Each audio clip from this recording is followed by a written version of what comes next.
Hallelujah, hallelujah. यहोवा का धन्यवाद करो क्योंकि वो भला है, उसकी करुणा सदा की है। आमीन, हालेलुया। आइए हम लोग परमेश्वर के वचन में जाते हैं। हम लोग मत्ती का किताब 8वां अध्याय 1 से लेकर 4 पढ़ेंगे। जब वह पर्वत पर से उतरा, मतलब प्रभु यीशु मसीह, तो एक विशाल जन समूह उसके पीछे चल पड़ा। और देखो, एक कोढ़ी उसके पास आया और दंडवत करके उससे कहने लगा, हे प्रभु, यदि तू चाहे तो मुझे शुद्ध कर सकता है। यीशु ने हाथ बढ़ाकर उसे छुआ और कहा, मैं चाहता हूं, तू शुद्ध हो जा। वह कोढ़ से तुरंत शुद्ध हो गया। और यीशु ने उससे कहा, देख, किसी से न कहना, परंतु जाकर अपने आप को याजक को दिखा और मूसा के द्वारा निर्धारित भेंट चढ़ा कि उन पर साक्षी हो। हालेलुया, परमेश्वर का धन्यवाद हो। प्रभु यीशु मसीह ने इस कोढ़ी को चंगाई दिया। लेकिन इसके पार्श्वभूमि में हम लोग चले जाते हैं। प्रभु यीशु मसीह जिस पर्वत पर से उतर रहे थे, उसी पर्वत पर वो थोड़ी देर पहले वचन समझा रहे थे। बहुत देर तक उनको वचन का उपदेश दे रहे थे, वचन सिखा रहे थे। हालेलुया। बहुत एक बड़ा जन समूह था, उसके चेले भी थे। और उनको जब वो वचन बता रहा था, परमेश्वर का वचन आगे कहता है, वो लोग ताज्जुब हो गए जो सुनने वाले, क्योंकि वो शास्त्रियों के समान जो है वचन नहीं प्रचार कर रहा था, वचन नहीं सिखा रहा था, उपदेश नहीं दे रहा था, बल्कि वो अधिकार के साथ में उपदेश दे रहा था। इसके लिए ताज्जुब हो गए। क्यों? वो अधिकार से वचन बता रहा था। सबसे पहला हमें जानना जरूरी है, यीशु मसीह परमेश्वर का वचन है जो देदारी हुआ। दूसरी बात, इस बात को जानना जरूरी है कि परमेश्वर का वचन उससे अच्छा कोई समझ ही नहीं सकता है। तीसरी बात, वो जो प्रचार करता था, जो सिखा रहा था, उसको अपने जीवन में लागू कर रहा था, और जो लागू कर रहा था वही बातें सिखा रहा था। आमीन, हालेलुया। जब मैं और आप भी ऐसा ही करेंगे, वचन को समझेंगे, हमारे जीवन में लागू करेंगे, और उसके बाद जब हम उस वचन को सिखाएंगे या प्रचार करेंगे, हम अधिकार के साथ में प्रचार कर सकते हैं। आमीन, हालेलुया। तो हम लोग आगे जाते हैं। जैसे यीशु मसीह वहां पे सिखा रहा था वचन को, तो कोई और एक व्यक्ति भी सुन रहा था। वो जनसमूह के साथ में नहीं बैठा था, वो एक अलग दिशा में बैठा था, पर्वत के दूसरी ओर बैठा था, और वो वचन को सुन रहा था। और रोमियो 10:17 जिस प्रकार से कहता है, अत विश्वास सुनने से, और सुनना मसीह के वचन के द्वारा आता है, वैसे उसके अंदर विश्वास उत्पन्न हुआ। Hallelujah, hallelujah. और उसने निर्णय लिया कि आज वो यीशु मसीह के पास जाएंगे। लेकिन यीशु मसीह को भी पता चला, हालेलुया, हम जो सोचते हैं यीशु मसीह को पता चलता है, हम जो निर्णय लेते हैं यीशु मसीह को पता चलता है। पवित्र आत्मा के द्वारा जो है प्रभु यीशु मसीह ने जो है उसी और जाने लगा, पर्वत पर से उतरकर उस कोढ़ी के रास्ते पर जाने लगा, और जनसमूह उसके पीछे हो लिया। लेकिन जैसे वो जा रहा था,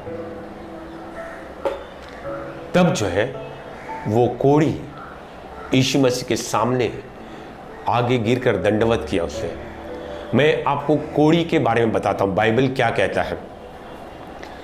देखिए, सबसे पहला व्यक्ति जो कोढ़ से प्रताड़ित हुआ बाइबल में, वो है मरियम, मूसा और हारून की बहन। मूसा ने एक कुशी प्रांत के स्त्री से विवाह किया, तब मरियम को और हारून को बुरा लगा, और इसके लिए जो है वो ये कहने लगे, क्या केवल परमेश्वर मूसा के द्वारा बात ही करता है, क्या हमसे नहीं बात करता है? और इसकी वजह से क्या होता है, हम देखते हैं कि परमेश्वर को हस्तक्षेप करना पड़ा, क्योंकि बाइबल कहता है उसके तीसरे वचन में, 12वें अध्याय के तीसरे वचन में, मूसा धरती पर सबसे नम्र व्यक्ति था और उसके विरोध में बोलना, प्रभु का दास के विरोध में बोलना, जो मूसा ने इतने अद्भुत कार्य किए थे। मूसा जो है फिरौन के सामने खड़ा हुआ था, मूसा ने जो है लाल समुद्र को जो है दो भागा था परमेश्वर के जरिए, मूसा ने जो है उनको बहुत सारे उनके जीवन में चमत्कार बताए थे। उसी मूसा के विरोध में वो आज बात कर रहे हैं। क्या हुआ, थोड़ी देर परमेश्वर ने उनके द्वारा भी बात कर लिया तो उनके अंदर घमंड आया। बहुत बार ऐसा ही होता है, जब परमेश्वर का कोई दास को परमेश्वर इस्तेमाल करता है, वो जो किसी और को अपने नज़दीक रखते हैं वो ही अक्सर जो है बलवा करते हैं, उसके विरुद्ध में बोलने लग जाते हैं। मैं ये नहीं कहता हूँ कि परमेश्वर का दास जो गलतियाँ नहीं करता है, ऐसा कोई व्यक्ति नहीं है जो परफेक्ट है। हर एक लोग गलतियाँ करते हैं, लेकिन उसका लेखा परमेश्वर लेगा। आमीन, हालेलुया। हमको नहीं बोलना है उनके विरुद्ध में, हालेलुया। तो क्या हुआ, परमेश्वर को उतरना पड़ा, परमेश्वर को उनको समझाना पड़ा। देखो, बाकी के दासों को जो है, नबियों से मैं बात करता हूँ, सपने में बात करता हूँ, दर्शन में बात करता हूँ, लेकिन मैं मेरे दास मूसा से रूबरू बात करता हूँ। और फिर जब परमेश्वर की उपस्थिति वहाँ से गई तो मरियम का पूरा शरीर सफ़ेद पड़ गया था कोढ़ से, और तुरंत हारून रो पड़ा। हारून ने परमेश्वर को पुकारा, तुरंत हारून रो पड़ा, उसने मूसा से कहा इनको माफ़ कर दें। मूसा ने परमेश्वर से कहा, लेकिन परमेश्वर ने उसको चंगाई देने का वायदा किया, लेकिन उसको कहा 7 दिन तक वो छावनी से बाहर रहेगी, और फिर उसको चंगाई मिली। आमीन, हालेलुया। दूसरा उदाहरण हम लोग बाइबल में देखते हैं, राजा उज्जिया के बारे में। ये राजा उज्जिया को परमेश्वर ने 16 साल की उम्र में राजा बनाया था। प्रभु का धन्यवाद हो, परमेश्वर के पीछे चलने लगा। जब परमेश्वर के पीछे चलते हैं लोग तो परमेश्वर उनको ऊंचा उठाता है, और ऐसे ही राजा उज्जिया के साथ हुआ। परमेश्वर ने उसको हर एक क्षेत्र में ऊंचा उठाया। युद्ध करने को गया तो उसने सामने वाले राजा को पराजित किया। वहाँ पे जो है उसने नगर बनवाए, उसे जो है अपने राज्य में जो है बहुत सारे चीज़ों का प्रबंध किया, पानी का प्रबंध किया, या खेती अच्छा उसने कर दिया, मतलब बहुत सारे खेती कर रहा था। उसने जो अच्छे अच्छे औजार बनाने लगा, आधुनिक औजार बनाने लगा। आमीन, हालेलुया। वहाँ पे उसकी प्रसिद्धि बहुत जगह पे फैल गई। आमीन, हालेलुया। आधुनिक औजार के बारे में हम लोग बात करते हैं, आधुनिक कोई भी चीज़ के बारे में बात करते हैं। आज भी परमेश्वर यहूदियों को जो है सबसे पहला प्रेफरेंस देता है, सबसे पहला उनको चुनता है वो काम करने के लिए। हालेलुया। लेकिन जैसे परमेश्वर ने इसको ऊंचा उठाया, ये बलवान हो गया, इसकी प्रसिद्धि सब जगह फैल गई, इसके अंदर घमंड आया। घमंड के बाद नाश आता है। और ऐसा हुआ कि उसने जो याजक का भी काम करना चाहा, वो जो धूप जलाना था वो जलाने को जा रहा था, तभी याजक ने उसको रोका, बोला नहीं आप नहीं कर सकते, ये काम हमारा है, हम लोग करेंगे। और ऐसा हुआ कि वो माना नहीं, वो विरोध में बोलने लगा। तब उसके माथे पर कोढ़ आया और उसी याजक लोगों ने उनको बाहर कर दिया और वो मृत्यु तक कोढ़ी रहा। तीसरा हम लोग उदाहरण देखते हैं नामान के बारे में। इसके बारे में जो है आप दूसरा राजा 5वां अध्याय में पढ़ सकते हैं। ये नामान कोढ़ी को परमेश्वर का वचन कहता है, और ये नामान के बारे में परमेश्वर का वचन कहता है उसको यहोवा परमेश्वर ने जो है विजय दिलाया, उसको वहाँ पे प्रसिद्धि दिलाया, लेकिन साथ साथ में उसको कोढ़ आया। वो इज़राइल जो परमेश्वर के लोगों पे जो है आक्रमण कर रहा था, लेकिन फिर भी उसको परमेश्वर इस्तेमाल कर रहा था, क्योंकि इज़राइल और यहूदा जो है वो परमेश्वर के विरोध में कार्य करने लगे थे। आमीन, हालेलुया। तो वहाँ पे जो है हम लोग देखते हैं कि कोढ़ी होने के बाद उसको पता चला कि जहाँ पे उसने आक्रमण कर रहा था वहीं पे उसका इलाज है, वहीं पे परमेश्वर का दास है और वहाँ पे उसको जाना है। बहुत ठाड़ बाट से गया, उसे रथों को लेकर गया, घोड़ों को लेकर गया, लोगों को लेकर गया, और जो है घमंड से वहीं पर बाहर खड़ा हुआ और उसको ऐसा लगा कि परमेश्वर का दास आएगा बाहर, लेकिन परमेश्वर का दास एलीशा उसके लिए कहलवा भेजा, जाओ जाकर यरदन में 7 बार डुबकी लगाओ। और ये बहुत नाराज़ हो गया, उसकी उम्मीद वैसी नहीं थी और इसलिए क्या हुआ, इसलिए उसको गुस्सा आया और वापस जाने पर था। लेकिन उसके दासों ने कहा अगर ये परमेश्वर का जन कोई कठिन काम बोलता तो आप ज़रूर करते, एक बार करके देखो। और फिर उसने 7 बार डुबकी लगाए और बाइबल ये कहता है 7वें बार जब डुबकी लगाए उसकी त्वचा जो है बच्चे जैसी हो गई, बिल्कुल नई हो गई। और फिर जो है परमेश्वर ने उसके जो घमंड से व्यवहार किया। आमीन, हालेलुया। तो यहाँ पर जो है कोड़ियों के बारे में हम लोग देखते हैं, घमंड के बारे में। ऐसा ज़रूरी नहीं कि केवल घमंड ही, लेकिन जब बाइबल में जो पहला उदाहरण रहता है वो बहुत ही महत्वपूर्ण है। हमें और फिर जो है हम लोग देखते गेहाजी और बाकी के लोग भी जो है बहुत बार ऐसा नहीं किए होंगे, उन्होंने घमंड नहीं किया होगा, लोभ किया होगा या कुछ ना कुछ अलग बातें किया होगा और इसकी वजह से उनके जीवन में दिक्कतें आई। लेकिन इस कोड़ी के बारे में जो प्रभु यीशु मसीह के सामने दंडवत किया, वो जब अकेले में रहा तो उसने महसूस किया होगा कि परमेश्वर की उपस्थिति के बगैर रहना कैसा होता है। आज हम लोग को बहुत बार लोग कहते हैं, परमेश्वर के जन कहते हैं परमेश्वर की उपस्थिति में रहो, प्रार्थना करो, वचन पढ़ो, हम लोग नहीं करते। इसने भी ऐसे किया होगा और फिर जब अकेले में आया तो उसको परमेश्वर की उपस्थिति में नहीं जाना था। बाइबल ये कहता है कि वो जो है बिल्कुल समाज से बाहर कर दिया जाएगा और उसके अपने लोग भी उसको दूर रखेंगे, उसके खुद के लोग भी इसके पास नहीं थे। ऐसी परिस्थिति हम लोग उसके बारे में पूरी तरह से जान नहीं सकते कि वो अनुभव नहीं कर सकते, लेकिन हम लोग थोड़ा बहुत जो है अनुभव ये पिछले दिनों में हमने किया है। लॉकडाउन के समय पे कुछ लोग क्वारंटाइन में गए थे, कुछ लोग जो है बीमार हो गए थे इस बीमारी से। तो जो बीमार हो गए थे उनको लोग जो है खाना भी बराबर से नहीं दे रहे थे, दूर रख रहे थे खाना, इतने डरे हुए थे। दूसरे लोग जो डॉक्टर लोग भी, नर्स लोग भी बहुत डरे हुए थे, उनको दूर से रख रहे थे, जैसे एकदम अछूत जैसे उनके साथ में व्यवहार कर रहे थे। तब उनको पता चला होगा कि अपनों का साथ कितना महत्वपूर्ण होता है। और जो है कुछ लोग जो है लॉकडाउन में आए और बिल्कुल कैद में थे, कहीं बाहर जा नहीं भी पा रहे थे और तब पता चला होगा अकेलापन कैसा होता है। थोड़ा सा अनुभव हमने किया, ऐसा कोड़ी की जैसा नहीं, लेकिन हम लोग थोड़ा अंश भर अनुभव कर सकते हैं उसमें कि हमारा जीवन कैसा था। लेकिन इस कोड़ी का जो है जो प्रभु यीशु मसीह के पास आया था, वो जितना विरोध में जा रहा था उसके अंदर जो है उसको परमेश्वर ने तोड़ा, उसको परमेश्वर ने जो है पाठ सिखाया। परमेश्वर का वचन कहता है जिससे परमेश्वर प्रेम करता है उसको ताड़ना देता है।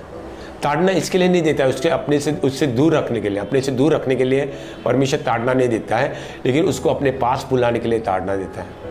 आमीन, हालेलुया। अगर आपसे परमेश्वर प्यार करता है तो आपको भी ताड़ना मिलेगी। आमीन, अगर आप परमेश्वर के विरोध में जाओगे तो। आमीन, हालेलुया। तो जैसे लॉकडाउन को फिर से मैं याद करता हूँ, लॉकडाउन में के पहले जो है हम में से विश्वासी लोग जो है बहुत सारे ऐसे होंगे जिन्होंने परमेश्वर को वो महत्व नहीं दिया होगा। वो सोच रहे थे कि हमारे बल से हम कर लेंगे। वो संडे को प्रार्थना में जरूर आते लेकिन परमेश्वर को महत्व नहीं दे रहे, वचन में परमेश्वर को महत्व नहीं दे रहे। वो ये सोच रहे मैं घर खरीदूंगा, मैं जो है मेरा बिजनेस बढ़ाऊंगा, मैं जो है काम धंधे में आशीषित हो रहा हूँ। इस प्रकार से बहुत बार सोचा होगा, बहुत सारे लोगों ने सोचा होगा। हमारा परिवार जो है बहुत अच्छा चल रहा है, हमें परिवार में जो है परमेश्वर की ज़रूरत नहीं है। मिलकर बहुत सारे लोग प्रार्थना भी नहीं करते होंगे। लेकिन ये लॉकडाउन आने के बाद जो है बहुत सारे लोगों की नौकरियां छूट गई, बिजनेस ठप पड़ गए और बहुत कुछ उनके जीवन में कठिनाई आई, और तब बहुत सारे लोगों को पता चला होगा कि परमेश्वर के बगैर वो कुछ भी नहीं है।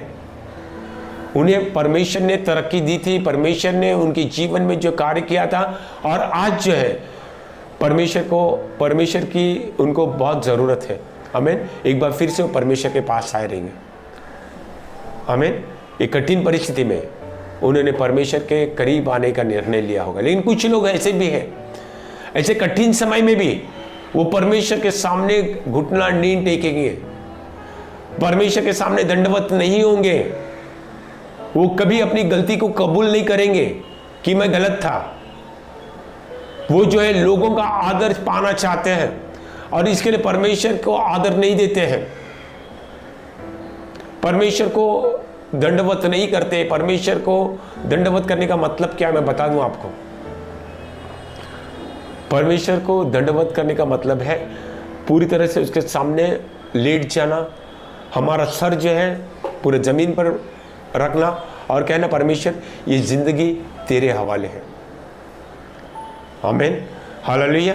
तो ये कोढ़ी ने ऐसा किया। हम में से बहुत सारे लोग जो है उन्होंने भी ऐसा किया होगा। लेकिन कुछ लोग जो है बाहरी दिखावा करते हैं। ऐसे प्रार्थना में जो है, जब आराधना में जाते हैं, आंखें बंद करते हैं, अपने हाथ फैला देते हैं, वो जो है बहुत बार दंडवत भी करते हैं, लेकिन उनका मन में जो है घमंड है, वो अभी भी कम नहीं हुआ है। मैं खाली अमीर लोगों के बारे में नहीं कहता, गरीब लोग भी बहुत बार घमंडी होते हैं। ऐसा नहीं सोचना कि केवल जो है अमीर लोग ही घमंड करते, नहीं, गरीब भी घमंड कर सकते हैं। Hallelujah, hallelujah. तो बहुत सारे लोग जो है परमेश्वर के सामने दंडवत तो जरूर करते हैं, लेकिन बाहरी तौर पे। लेकिन बाइबल ये कहता है परमेश्वर मनुष्य को बाहरी तौर पर नहीं देखता है, वो भीतरी तौर पर देखता है। वो हमारे भीतर देखता है कि हम सचमुच टूट चुके हैं क्या, हम सचमुच परमेश्वर के करीब आ रहे हैं क्या, हमें परमेश्वर के करीब आने की इच्छा है क्या, इस बात को देखता है। Hallelujah, hallelujah. फिर से हम इस कोढ़ी की ओर जाते हैं जिसने दंडवत किया। देखिए, कोढ़ी ने तो परमेश्वर का वचन सुना और उसके द्वारा विश्वास तो हुआ था वचन पर, लेकिन वचन देने वाले पर भी विश्वास हुआ था। उसको वचन देने वाले के बारे में ही पता चला कि यही वो मसीहा है जिसका हम इंतजार कर रहे हैं। और उसको पता था कि मैं आज एक पश्चातापी हृदय से आया हूं, और जो कुछ भी बचा था मेरे अंदर, जो पश्चाताप करना, मन फिराना, आज इनका वचन सुनकर, मसीहा का वचन सुनकर जो है मैंने मन फिराया है। मैं टूट चुका हूं और मैं जो है अभी दंडवत कर रहा हूं। और तब दंडवत करके उसे ये कहा कि हे प्रभु, तू चाहे तो मुझे शुद्ध कर सकता है। आमीन। उस प्रभु, उस मसीहा के सामर्थ पर उसे बिल्कुल संदेह नहीं था,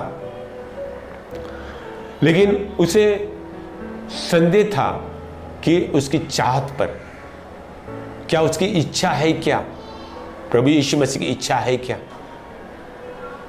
बहुत बार हम लोगों को जो है परमेश्वर के सामर्थ पे भरोसा रहता है, लेकिन हम ये सोचते हैं कि हम जो है बहुत गलत काम करते हैं, हमने जो है पश्चाताप किया है, हम जो मन फिराया है, लेकिन क्या प्रभु यीशु मसीह हमें क्षमा करेगा? क्या पिता परमेश्वर हमें क्षमा करेगा?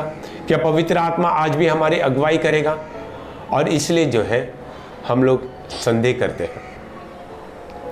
लेकिन ये व्यक्ति कहता है, प्रभु यीशु मसीह, यदि तू चाहे तो मुझे शुद्ध कर सकता है। आमीन, हालेलुया। देखिए, मैं बता रहा हूँ, इसलिए यीशु मसीह को हो बरू सुना था। आज भी बहुत सारे लोग जो है ऐसे अकेलेपन से तड़प रहे हैं, बीमारियों में तड़प रहे हैं। बहुत सारे लोग जो मानसिक निराशा से गुजर रहे, खुदकुशी कर रहे हैं,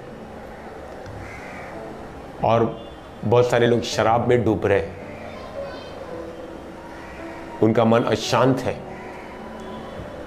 और उनको जो है प्रभु यीशु मसीह की और कोई ले जा सकता है तो आप और मैं ही लेकर जा सकते हैं।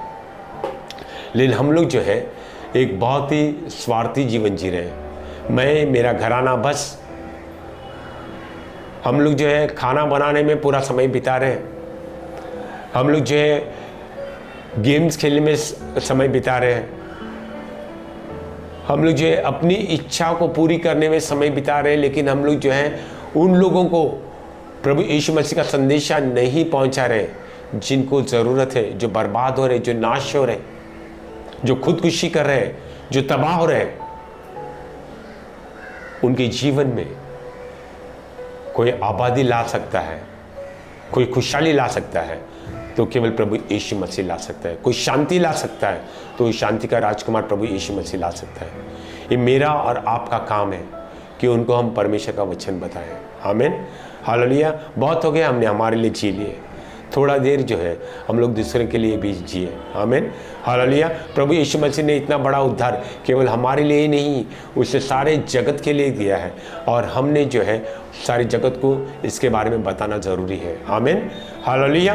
तो प्रभु यीशु मसीह ने क्या किया देखते हैं। प्रभु यीशु मसीह ने अपना हाथ बढ़ाकर उसे छुआ। Hallelujah, hallelujah. देखिए उस व्यक्ति को जो है कितने सालों से किसी ने छुआ नहीं होगा, कितने दिनों से उसको छुआ नहीं होगा, और वो स्पर्श पाकर उसके अंदर क्या बीत गया आप अंदाज लगा सकते हैं। कितने दिनों के बाद जो है किसी ने उसको छुआ था। Hallelujah, hallelujah. देखिए आज भी हम लोग मुंबई में रहते हैं या कहीं पर भी रहते क्यों ना हो, लेकिन बहुत बड़ी भीड़ में हम लोग रहते हैं, लेकिन इस भीड़ में भी बहुत सारे लोग अकेले हैं। उनके साथ में कोई बातचीत नहीं कर रहा है। हो सकता है वो बुजुर्ग हो सकता है वो ऐसे लोग हो जो हमें लगता है कि ये हमारे योग्य नहीं है, हम इनसे ज़्यादा बात नहीं कर सकते हैं, हम उनका तिरस्कार करते हैं। लेकिन एक बार आप उनसे अच्छे से बात करो, उनको छू कर देखो, वो तरस दिखाओ जो प्रभु यीशु मसीह ने उस कोढ़ी को दिखाया था, जो प्रभु यीशु मसीह ने सारे लोगों को दिखाया था। वो तरस जो है हमारे अंदर पे आने दो।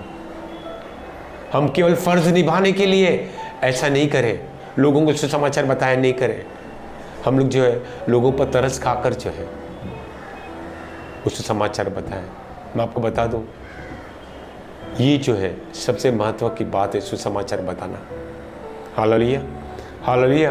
वो विश्वास करे या न करे वो उनकी बात है। बहुत सारे बार हम लोग पहले से अनुमान लगा देते हैं, वो बहुत घमंडी है, वो बहुत कट्टर है, वो जो है सुनने वाला नहीं है। इस प्रकार से हम लोग पहले से अंदाज़ा लगाते हैं।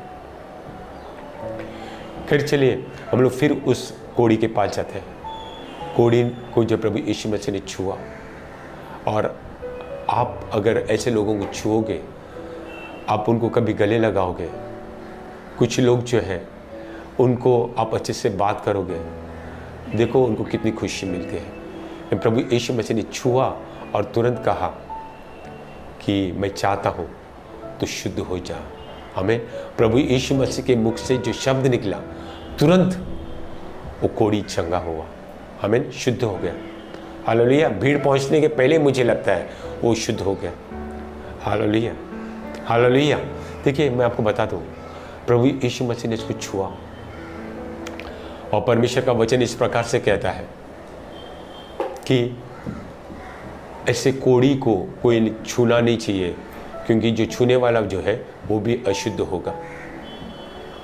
लेकिन परमेश्वर उस समय ये बता रहा था कि मैं जो है छूने के बावजूद अशुद्ध नहीं हो सकता, क्योंकि मैं मसीहा हूँ, मैं परमेश्वर का पुत्र हूँ। मैं लोगों को शुद्ध करूँगा और मैं अशुद्ध नहीं होऊंगा। आमीन, हालेलुया, हालेलुया। दूसरी बात जो है वो ये बता रहा था कि मैंने और आपने लोगों पर तरस खाना है, लोगों से प्यार करना है। आमीन, हालेलुया। और जैसे ही वो चंगा हुआ, प्रभु यीशु मसीह इसको क्या कहते पता है आपको? देख, किसी को बताना मत, तू सीधे याजक के पास जा, उसे अपने आप को दिखा, और मूसा ने जो निर्धारित की हुई भेंट चढ़ा, वहाँ पर गवाही दे। आमीन, हालेलुया। बहुत बार परमेश्वर ने हमारे जीवन में कार्य किए हैं, लेकिन हमने जो है गवाही देने से रुके हैं। देखो, परमेश्वर ने अद्भुत अद्भुत गवाही हमारे जीवन में किया है। कुछ लोगों को उनके जीवन में जो कुछ हुआ है वो बताने को भी शर्म आती है, ऐसा परमेश्वर ने कार्य किया है। लेकिन परमेश्वर को उचित भेंट यही है कि हम धन्यवाद दें। और कैसे धन्यवाद दें? उसके बारे में बताकर। आमीन, उसके बारे में बताकर। Hallelujah, hallelujah. क्या आप ऐसा करना चाहते हैं? Hallelujah, hallelujah. देखिए, मैं बहुत बार जो है घमंड के बारे में बांट रहा हूँ। ऐसे समय पर जो है परमेश्वर मेरे घमंड से व्यवहार कर रहा है। आमीन, हालेलुया। परमेश्वर आपके घमंड से भी व्यवहार कर रहा है, क्योंकि परमेश्वर इस लॉकडाउन के बाद जो पूरी तरह से जैसे हम लोग खुल जाएंगे, तो परमेश्वर मुझे और आपको बहुतायत से इस्तेमाल कर सकता है। हमें जब हम लोग दीन बनेंगे, जब हम नम्र बनेंगे, तभी परमेश्वर इस्तेमाल करेगा। हालेलुया। घमंड क्या है मैं बता दूं। पहला पाप मैंने पहले ही बताया और अभी बताऊंगा। ये पाप था कि मनुष्य जो है, आदम और हव्वा जो है, परमेश्वर बनना चाहते थे। आज भी घमंड हमें क्या करता है? परमेश्वर पर निर्भर होने से रोकता है। आमीन, हालेलुया।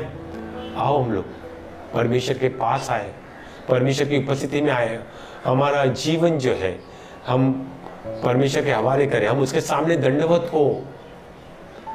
आमीन, दंडवत खाली बाहरी नहीं, अंदर से दंडवत करें हम लोग। हालेलुया।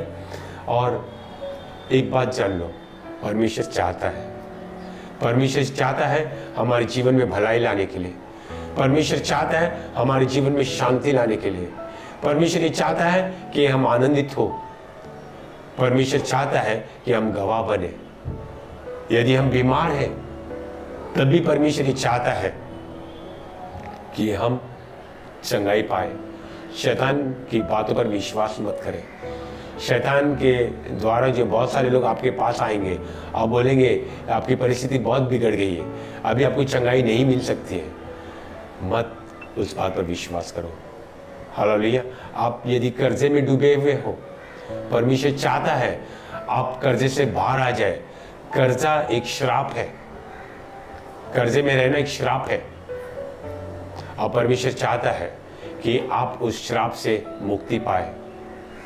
कोई भी ये कहे आपसे इतना आपको ब्याज देना पड़ेगा, आप कैसे बाहर निकलोगे, ये असंभव है, इस बात को जान लो। जो असंभव को संभव करने वाला हमारा परमेश्वर है। हालेलुया। मनुष्य के लिए जो असंभव है, परमेश्वर के लिए संभव है। आमीन, हालेलुया। आओ हम लोग उस कोढ़ी की तरह परमेश्वर के पास जाएं, अपना मन फिराकर परमेश्वर के पास जाएं, पूरे विश्वास से प्रभु यीशु मसीह के पास जाएं। ये जान ले वो मसीहा है, वो परमेश्वर का पुत्र है, और वो हमें कभी छोड़ेगा नहीं, कभी त्यागेगा नहीं। आमीन, हालेलुया। परमेश्वर का प्रेम, प्रभु यीशु मसीह का अनुग्रह और पवित्र आत्मा की सहभागिता आपके साथ सदा सर्वदा बनी रहे। आमीन।